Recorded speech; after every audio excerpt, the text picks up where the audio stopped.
જેની પાસે વધુ સગવડ છે, એ વધુ સુખી છે, એવું માનવાની ભૂલ આપણે કરી બેઠા છીએ. આપણને બધાને લાગે છે કે હું એમની પાસે મોટું ઘર છે, એમની પાસે એસી છે, એમની પાસે ગાડી છે, એમની પાસે સગવડો છે, કેટલા સુખી છે. મારે 3 સવાલ પૂછવા છે. પહેલો સવાલ, તમારી પાસે 12-15 બેડરૂમનું ઘર હોય, સુપર. એ સુંદર બેડરૂમને તમે 2 એસી લગાવ્યા હોય, ઇન્ટેલિજન્ટ એસી, તમે અહીંથી ઓન કરી શકો. અમિતાભ બચ્ચન આજકાલ બતાવે છે ને, લોઇડ, યહાં સે ઓન કર સકતે. આવું એસી તમે લગાવ્યું હોય, મેમરી ફોર્મના ગાદલા હોય, તમે કમ્ફર્ટેબલમાં કમ્ફર્ટેબલ પલંગ વસાવ્યો હોય, તમે સારામાં સારું ચેનલ મ્યુઝિક લગાવો, મેડિટેશન મ્યુઝિક, મસાજ કરનારી બેન હોય, ભાઈ હોય, તમે અદ્ભુત રીતે પથારીમાં પડો. તેમ છતાં તમારી પાસે ગમે તેટલા પૈસા હોય, તમે ઊંઘ ખરીદી શકો છો? કરેક્ટ. બીજો સવાલ, તમારી પાસે 4 જાતના શેફ હોય, એક કાઠિયાવાડી બનાવે, એક ચાઇનીઝ બનાવે, એક કોન્ટિનેન્ટલ બનાવે.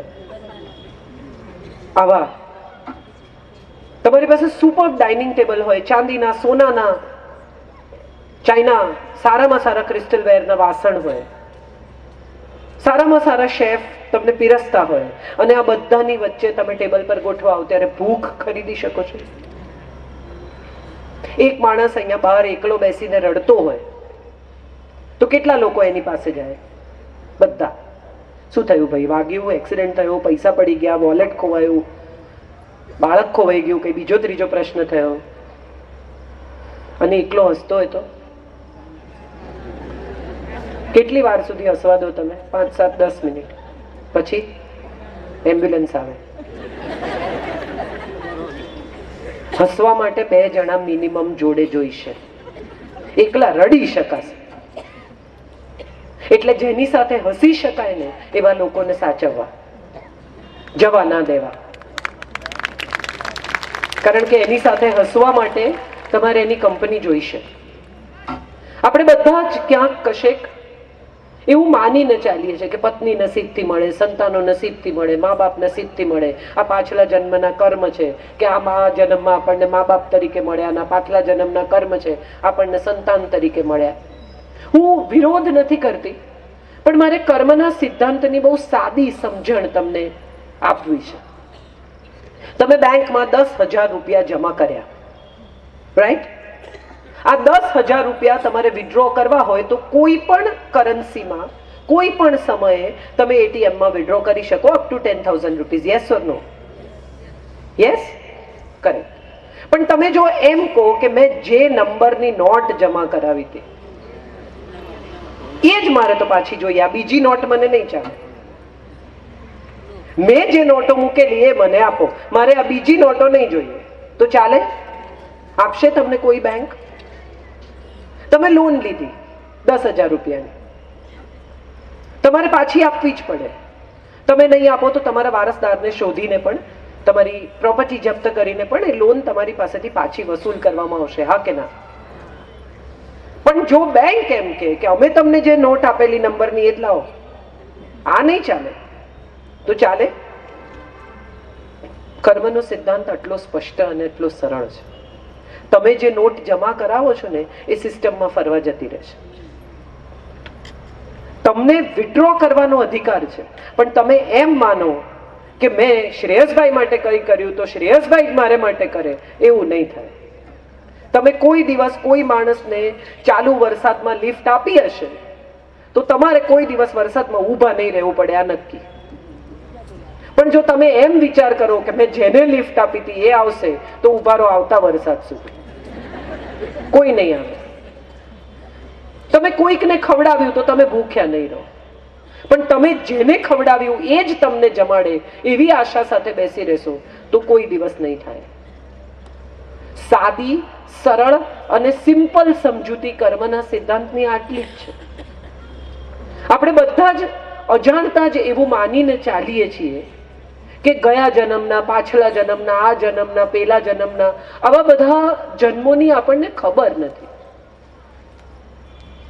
તમને હમણાં કોઈ એમ કે અહીંયા 2 આત્મા બેઠા છે, તમે બેસી રહેશો? આપણે તો ચહેરાને, શરીરને ઓળખીએ છીએ, માણસને ઓળખીએ છીએ, માણસની સાથે જોડાયેલા આપણા ઇમોશનને, આપણા સંબંધને ઓળખીએ છીએ. અને એટલા પૂરતું હું એવું માનું છું કે એ જ આપણું આજનું સત્ય છે. ભવિષ્યમાં કોઈ દિવસ રૂમી નામનો એક પોએટ, બહુ જાણીતો કવિ, સુંદર, એણે એમ કહ્યું કે જો આજ સુરા, આજ સુંદરી અને આજ બધું સગવડ મને સ્વર્ગમાં મળવાની હોય તો સ્વર્ગની રાહ કોણ જુએ, અહીંયા જ મજા કરો.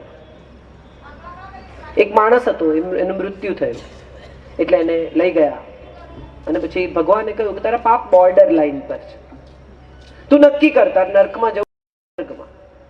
એટલે એને કહ્યું મને બંને બતાવો, હું જોઈને નક્કી કરીશ.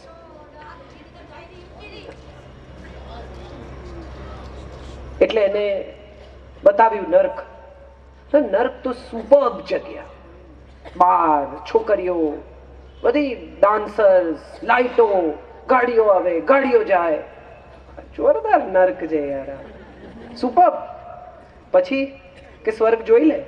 સ્વર્ગ જોવા લઈ ગયા તો બે ચાર ઋષિ મુનિઓ, દૂધની નદી. એને કીધું હટ, આ થોડી આ મને અહીંયા ના ગમે, હું ના રહું. કે તો કે આપણે તો ત્યાં જ બરોબર હતું, નર્કમાં જ આપણે જઈએ. ત્યાં લઈ ગયા. પછી કે નક્કી કરી લે, હવે બદલવા નહીં દઈ. કે ના ના બરોબર છે, આ જ બેસ્ટ, અહીંયા જ મજા છે. જેવા દરવાજા બંધ થયા એવા મોટા મોટા 9 ફૂટના રાક્ષસો, શિંગડાવાળા, મોટા મોટા તાવડા લઈને, કે આનું શું કરશે, કે આમાં તને તળશે. એટલે પેલા કહ્યું કે કેમ પેલું બધું બતાવેલું એ? તો કે તો માર્કેટિંગ ડિપાર્ટમેન્ટ છે. આપણને બધાને સુખ માર્કેટ કરવામાં આવે છે. આપણને લાગે છે કે મોટા ઘરોમાં સુખ છે, આપણને લાગે છે કે પાતાળા રહેવામાં સુખ છે. તમે 1 કલાક ટેલિવિઝન ચલાવો તો તમને ખબર પડે, પાતળા થાઓ, વાળ કાળા કરો, ગોરા થાઓ, લીસા થાઓ, સ્કિન સરસ કરો, આ સિવાયનું કશું તમને વેચતા જ નથી. આટલી બહેનો બેઠી છે આપણી અહીંયા, મારે બધામાંથી આ બધી બહેનોને પૂછવું છે કે તમે અમુક તમુક જાતનું પરફ્યુમ લગાડતા હો તો તમને તમારા પતિ ક્યાંય જવા ન દેવું બન્યું છે? હા કે ના? તમે અમુક તમુક જાતનું લોશન લગાડતા હો અને પતિ રજા લઈ લે એ દિવસે, આવું બન્યું છે? 25 વર્ષ સુધી તમને વેચ્યું કે ચામડી ગોરી કરો, ફેર એન્ડ લવલી, ટ્યુબોની ટ્યુબો ઘસી નાખી, પેઢીઓની પેઢીઓ પતી ગઈ, અને હવે કે છે ત્વચા કા રંગ નહીં બદલ सकता. કેટલી જનરેશન ગઈ એમાં વિચાર કરો. બધાએ ફેર એન્ડ લવલી વાપરી, બધાને એમ કે ગોરા ઇતના શેડ ગોરા ને ઇતના શેડ ગોરા, અને હવે કે છે ત્વચા કા રંગ નહીં બદલ सकता. અને આપણે પણ કે અચ્છા નહીં બદલ सकता, તો હવે નવું. આ જે વાળ તમને બતાવે છે આમ આમ થતા બાઉન્સી, આ ફોટોશોપની કમાલ છે. આ જ સ્ત્રીઓના વાળ તમે એરપોર્ટ ઉપર વિદ્યા બાલનના કે દીપિકાના જુઓ તો તમને સમજાય કે એમના વાળમાં ને આપણા વાળમાં બહુ તો 2 ડિગ્રીની ક્વોલિટીનો ફેર છે, કારણ કે મેન્ટેન થયેલા વાળ ને એને એ જ વેચવાના છે, એના એ ગુડ્સ છે, એને એ સાચવવાના છે. એનાથી વધારે એને શું કરવાનું છે એ સવાલ બહુ અગત્યનો છે. અને આ બધી સ્ત્રીઓ જે રોજિંદી જિંદગીમાં પોતાની જાતને ખોઈ બેસે છે, જેનું વજન વધી જાય છે, જેને લાગે છે કે હું આટલી ગ્લેમરસ નથી રહી, હું આવી નથી રહી, હું આમ નથી રહી, એ બધી સ્ત્રીઓ પછીથી ફરિયાદ કરે કે અમે જિંદગીમાં કશું ના કર્યું, અમારું તો નસીબ જ આવું, અમારું તો નસીબ જ ફૂટેલું. હું તમામ સ્ત્રીઓને કહું છું કે માણસ જાત ચાલુ રહે ને એ માટે તમે સંતાનને જન્મ આપ્યો છે. માણસની જાત ચાલુ રહી છે. તમે તમારા 2 સંતાનોની જે ડિગ્રી છે એ તમારી જ ડિગ્રી છે. હમણાં મારા એક અંકલની સાથે કઈ વાત ચાલતી હતી, એ રિટાયર થયા, તો એમને બહુ બધું ઓફિસમાંથી પુરસ્કારો ને આ ને તેને બધું મળ્યું. એટલે અમે બધા બેઠા હતા, એટલે એમણે કીધું કે હું તો રોજ 9:30 ઓફિસ પહોંચી જાઉં, મને ઓફિસે રોજ ટાઈમસર આવવા માટે પુરસ્કાર મળે, હું એક પણ દિવસ લેટ નથી થયો મારી 30 વર્ષની જોબમાં. તાળ તાપ તડકો વરસાદ હું ટાઈમસર પહોંચી જાઉં, રોજ સમયસર, ગમે તેટલો ટ્રાફિક હોય. સાંભળ્યું પછી મેં કહ્યું, મેં કીધું એક સવાલ નાનકડો, મને બધા બહુ લોકો બોલાવીને પસ્તાય છે, એમાંને એકે પણ બિચારા. એટલે મેં કહ્યું, મેં કીધું એક નાનકડો સવાલ તમને મારે પૂછવો છે કે તમે પહોંચી ગયા કારણ કે 9 ને 10 બાથરૂમ ખાલી હતો, કોઈ ઘૂસ્યું નહીં, તમારો ટોવેલ ટાઈમસર લટકી ગયો, તમારા ટિફિન ટાઈમસર ભરાઈ ગયા, તમારા મોજા ટાઈમસર જડી ગયા, તમારા શૂઝ પોલિશ થતા, તમારા શર્ટને બટન ટાંકવા પડે છેલ્લી ઘડીએ એવું નથી થયું. તો એનો અર્થ એમ થયો કે તમે તો પહોંચ્યા, પણ જેણે પહોંચાડ્યા એને પણ તો કોઈ ઇનામ મળવું જોઈએ ને.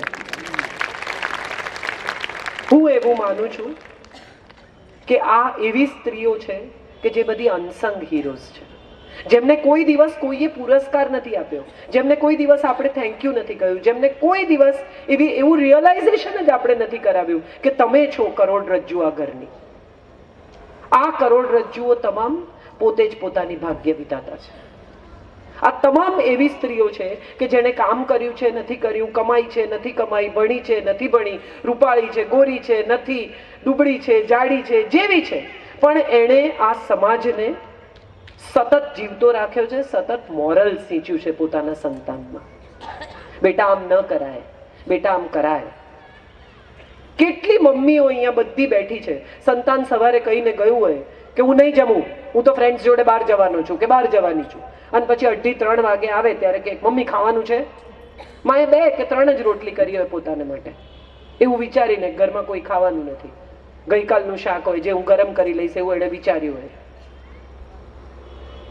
એમાં બાળક આવીને પૂછે કે છે જમવાનું, અને માં તરત જ કહે કે હા બેટા બધું છે, બેસ છે ને. કોઈ મમ્મી એવું કહે છે કે મારી પાસે 3 જ રોટલી છે ને મારી છે, પ્લીઝ એને અડતો નહીં. હું એવું માનું છું કે આ એ બધી મમ્મીઓ છે, આ એ બધી ગૃહિણીઓ છે કે જેમણે પોતાનું ભાગ્ય જાતે લખવાનું છે, બીજા પર આધારિત રહ્યા વગર, બીજા વિશે વિચાર્યા વગર, બીજા શું માનશે એનો પણ વિચાર કર્યા વગર. હમણાં મેં ઈસ્ટ આફ્રિકાથી મારા ફોટા અપલોડ કરેલા, મને ખબર નથી કેટલા લોકોએ જોયા છે, પણ મારા ફેસબુક પેજ ઉપર બહુ ચર્ચા થઈ. મેં સ્વિમસૂટમાં ફોટા અપલોડ કરેલા, એટલે બહુ બધી હોહા થઈને ગુજરાતી લેખક આવા ફોટા અપલોડ કરે ને આ શું કરો છો ને ગુજરાતની અસ્મિતાનું આમ થયું ને. એક છોકરો ને એક છોકરી બેઠા હતા, બહુ સરસ જોક છે, મને બહુ ગમે છે, બગીચામાં છત્રી ઓઢીને આમ એકબીજાની નજીક. એટલે કાકા પસાર થતા હતા, એમને બહુ ગુસ્સો આવ્યો, એટલે એમણે કહ્યું કે શરમ નથી આવતી, આ આપણી સંસ્કૃતિ છે. તો છોકરાએ કહ્યું ના ના, તો પ્રવીણ કાકાની પ્રકૃતિ છે.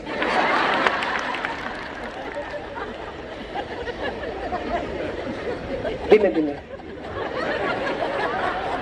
મજાની વાત એ છે કે આપણે શેને સંસ્કૃતિ કહીએ છીએ. આજથી હજારો વર્ષો પહેલા સ્ત્રીઓ કંચુકી અને કટિવસ્ત્ર પહેરતી ને ઉપર ઉત્તરીય લેતી. આનાથી વધુ ડિઝાઇનર ક્લોથિંગ બીજું કોઈ છે જ નહીં. આજે પ્રિયંકા ચોપરા જે બ્લાઉઝ પહેરે છે ને એ આજથી હજારો વર્ષ પહેલા દ્રૌપદી પહેરતી હતી, એમાં કઈ નવું નથી પહેરતી. સવાલ એ છે કે સ્ત્રીના શરીરને કારણે, એના વસ્ત્રોને કારણે એને જે લોકો જજ કરે છે ને એને નકારી કાઢવા એ પોતાનું ભાગ્ય પોતે લખવું છે. કોઈ શું માનશે એમ વિચારીને તમે તમારા પોતાના વસ્ત્રો ડિઝાઇન કરો, ફેન્સી કે નોન ફેન્સી. તમને મજા પડે છે, તમે કેરી કરી શકો છો, તમને લાગે છે કે આમાં કંઈ ખોટું નથી, તમે તમારી જાતની સુરક્ષા કરી શકો છો, તો તમને ગમે તે પહેરો. હમણાં નિર્ભયાની ડોક્યુમેન્ટરીમાં એ માણસે કહ્યું, જેણે નિર્ભયાનો રેપ કર્યો, એણે કે એવા કપડાં પહેરીને નીકળે તો અમે કરીએ. મારે બધી સ્ત્રીઓને આ સવાલ પૂછવો છે કે કેટલા પુરુષો સ્વિમિંગ પુલમાં નહાતા તમે જોયા, નદી કિનારે નહાતા જોયા, ખાલી શોર્ટ્સ પહેરીને.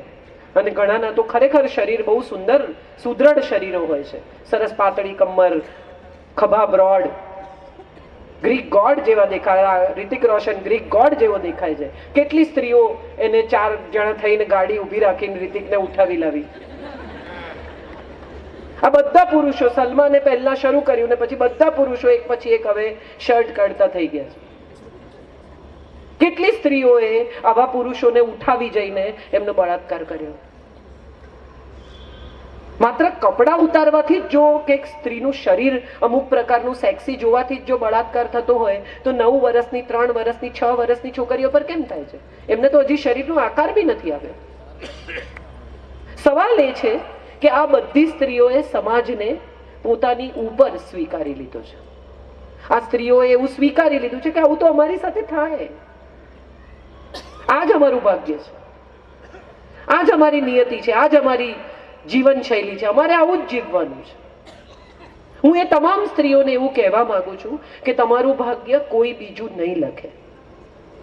દીકરીને કોઈએ મોલેસ્ટ કરી હોય અને ઘરે આવે તો માએ એમ નહીં કહેવાનું કે બેટા ચૂપ, કોઈને નહીં કહેવાનું. પહેલું કામ માએ એ કરવાનું કે કોણે મોલેસ્ટ કરી, ચાલ આપણે ત્યાં જઈએ. એ સગા હોય તો પણ, એ નિકટના સ્વજન હોય તો પણ, એ ઘરનું કોઈ પણ હોય તો પણ. હમણાં જ થોડા વખત પહેલા અમદાવાદનો એક જબરદસ્ત કિસ્સો થઈ ગયો. એક 12 વર્ષની છોકરી સોસાયટીમાં પોતાની બેનપણીને ત્યાં રમવા જાય, એવડી જ છોકરી. બેનપણીના પિતા ઘરમાં હતા અને આ 12 વર્ષની છોકરી જે ગઈ ત્યાં રમવા, એને મોલેસ્ટ કરી, એની છાતી પર હાથ ફેરવ્યો પેલી છોકરીના પિતાએ. આ છોકરી સડસડાટ નીચે આવીને એની માને કહ્યું.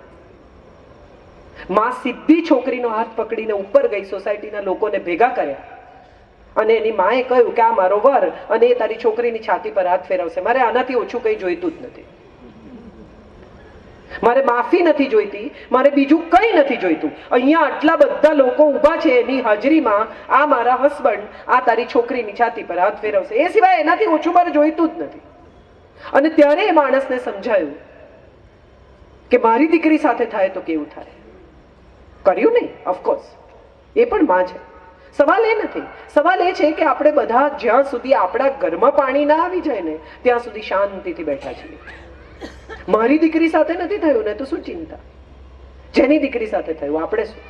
જેની પત્ની સાથે થયું આપણે શું? ડોમેસ્ટિક વાયલન્સ વિશે કેટલી બધી સ્ત્રીઓએ સ્વીકારી લીધું છે કે માર ખાવું એ જ આપણી જિંદગી છે. તમે કશું ખોટું કર્યું હોય અને તમને કોઈ વઢે, તમને કોઈ સમજાવે, તમારી સાથે કંઈક થાય તો એ સ્વાભાવિક છે. પતિ પત્ની વચ્ચેનો ઝઘડો એ જરાય અસ્વાભાવિક બાબત નથી.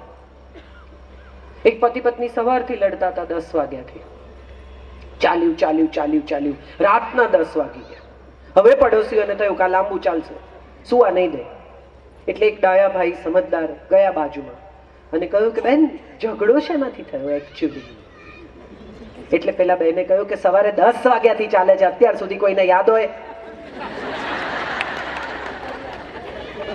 આપણને એ પણ યાદ નથી હોતું કે આપણે શેમાંથી ઝઘડવાનું શરૂ કર્યું. એકની ઉપર એકની ઉપર એકની ઉપર એક મુકાતું જાય અને ઝઘડો ચાલતો જાય. કેટલી બધી સ્ત્રીઓને હું એવી ઓળખું છું કે જેમને પોતાની જીભ પર સંયમ નથી. દરેક વખતે પુરુષ જ જવાબદાર છે, પુરુષ જ ખરાબ છે, પુરુષો જ મારપીટ કરે છે, પુરુષો જ આમ કરે છે, એવું આપણે કહીને બીજા પર ઢોળી દેતા શીખી ગયા છીએ. 498 ए सर आपको तो पता है कितना उसका दुरुपयोग हो रहा है. मतलब जहां जाओ बहू बोलती है मर जाऊंगी तो चिट्ठी लिख के मर जाऊंगी, फिर देखो तुम्हारी मजा. પોલીસને ફોન કરે. કેટલો બધો દુરુપયોગ છે. સરકારે આ કાયદો સ્ત્રીના સંરક્ષણ માટે બનાવ્યો, એનો સ્ત્રી દુરુપયોગ કરે છે. કયા ભાગ્ય વિધાતાની વાત આપણે કરીએ છીએ? આપણે દરેક વખતે એવી વાત કરીએ છીએ કે સ્ત્રી આમ દુખી છે, સ્ત્રી તેમ દુખી છે. કવિતાઓ બધી આવે છે, આંચલ મેં હે દૂધ ઓર આંખો મેં હે પાણી, ને સ્ત્રી આમ છે. ખરેખર સવાલ હવે એ છે કે આજની અર્બન ભણેલી મજબૂત સ્પાઉસ કાર્ડ ધરાવતી, વાહન ચલાવતી, મોબાઈલ ધરાવતી સ્ત્રી ક્યાં નબળી છે? કઈ એવી જગ્યા છે કે જ્યાં એ સ્ત્રીને હજી સશક્તિકરણની જરૂર છે? બેટી બચાવોની વાત આપણે કરીએ છીએ. શું કરીશું બેટી બચાવીને એવો વિચાર કોઈ દિવસ કોઈએ કર્યો? બોર્ડની 10 માંથી 7, હવે પહેલા 7 નામો દીકરીઓના હોય છે. દીકરીઓ ભણે છે, પણ કેટલી બધી દીકરીઓ એવી છે કે જે ભણી હોય અને પછી સાસરાવાળા કહે કે અમારે જરૂર નથી એટલે કામ નહીં કરે. ભણાવો, જોઈએ આર્કિટેક્ટ, જોઈએ ડોક્ટર, જોઈએ એન્જિનિયર, પણ એ એન્જિનિયર કામ નહીં કરે. કેમ? તો કે અમારે જરૂર નથી. એટલે આર્થિક ઉપાર્જન એ એકમાત્ર જરૂરિયાત છે જેને માટે સ્ત્રીએ કામ કરવું જોઈએ કે સમાજ માટે પણ કંઈ કરી શકે. એન્જિનિયર થયેલી સ્ત્રી એન્જિનિયર ભણી રહેલી છોકરીઓના ટ્યુશન ન કરી શકે? 12th સાયન્સની દીકરીઓના ટ્યુશન ન થઈ શકે? મફત કરે, જરૂર નથી ને તમારે, કઈ વાંધો નહીં. ના ના, એવું મફત કોણ ટાઈમ બગાડે? આ પાછી બીજી બાજુની વાત છે. ટૂંકમાં કશું કરવું નહીં. સ્ત્રી સ્વતંત્ર થઈ જશે, સ્ત્રી આત્મનિર્ભર થઈ જશે, સ્ત્રી પોતાના નિર્ણયો કરતી થઈ જશે તો સમાજને સમસ્યા થશે. કારણ કે દ્રૌપદી આજથી 5000 વર્ષ પહેલા પૂછ્યું હતું, પહેલા પોતાની જાતને હાર્યા કે મને હાર્યા? નક્કી કરો. લીગલ ક્વેશ્ચન છે.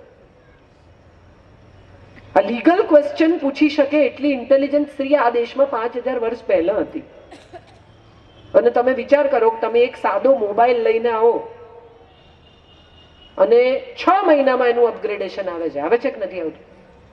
એક્સ આવે એટલે એક્સ પ્લસ આવે, એ આવે એટલે એ પ્લસ આવે. તો 5000 વર્ષ પહેલા જે દેશમાં આવી બુદ્ધિશાળી સ્ત્રી હતી એ દેશમાં 5000 વર્ષ દરમિયાન કશું અપગ્રેડ જ નથી થયું. કેટલી વર્ઝન આવ્યા, નવા ફીચર ઉમેરીને. આ બધી નવી પેઢીની દીકરીઓને તમે જુઓ, બધા અપગ્રેડેડ વર્ઝન કેવા જબરજસ્ત છે. વાય, આખી વાય જનરેશન છે. કેમ કરવાનું? આ કેમ નો જવાબ જે માં આપી શકે ને એ દીકરીની ભાગ્ય વિધાતા થઈ શકે. Answer the questions. હું કહું છું એટલે ના, તો આ છોકરાઓ નહીં સ્વીકારે. તમારી પાસે લોજિકલ જવાબો છે, આપો. કેટલી બધી દીકરીઓ આવે અને માં એને કે હું તને કહું છું ને આવા કપડાં પહેરીને નથી જવાનું, બસ હું તારી માં છું એટલે. 2 જ મિનિટમાં એની પાસે જાય કે આ ફોન બંધ થઈ ગયો છે, ચાલુ કરી આપ ને. એટલે જુએ આમ કે હવે કોણ માં છે. એમની પાસે જ્ઞાન છે, ઇન્ફોર્મેશન છે, અને આપણી પાસે અનુભવ છે. આ બે મળી જાય તો કશું બની શકે. પણ આપણે આપણા અનુભવ એના પર ઠોકી બેસાડવા છે, એની ઇન્ફોર્મેશન સાંભળવી નથી. અને પછી એમ કેવું છે કે ભાગ્ય વિધાતા. મમ્મીઓ ઘર જોવા જાય ને, તમે જોઈ હશે, કાલે જ આવશે છાપામાં, ના જોઈએ તો વાંચો દિવ્ય ભાસ્કરમાં, બીજા છાપાઓમાં. ઊંચી પાતળી ગોરી સુશીલ સંસ્કારી, બધાને આવી છોકરીઓ જોઈએ. કોઈ એમ કે છે કે અમને એવી છોકરી જોઈએ જેની સેન્સ ઓફ હ્યુમર સરસ હોય, પરિવારમાં ભળી જાય યાર, દોસ્ત થઈને રહેવી જોઈએ ઘરમાં, એવી પત્ની જોઈએ. ના, સવારે ભજન અને સાંજે કોકટેલ પાર્ટી અટેન્ડ કરી શકે એવી પત્ની ચાલે, દોસ્ત નહીં ચાલે. અને પછી આપણે ભાગ્ય વિધાતા હોવાની ચર્ચા કરીએ છીએ. જે મા બાપ દીકરીઓ માટે ઘર જોવા જાય, વિચાર કરો, આવીને કે 6 એસી છે ઘરમાં, એકદમ સુખી છે. એકચ્યુઅલી આ 6 એસી માંથી પહેલો ઝઘડો 18 અને 24 ના ટેમ્પરેચર માંથી થશે.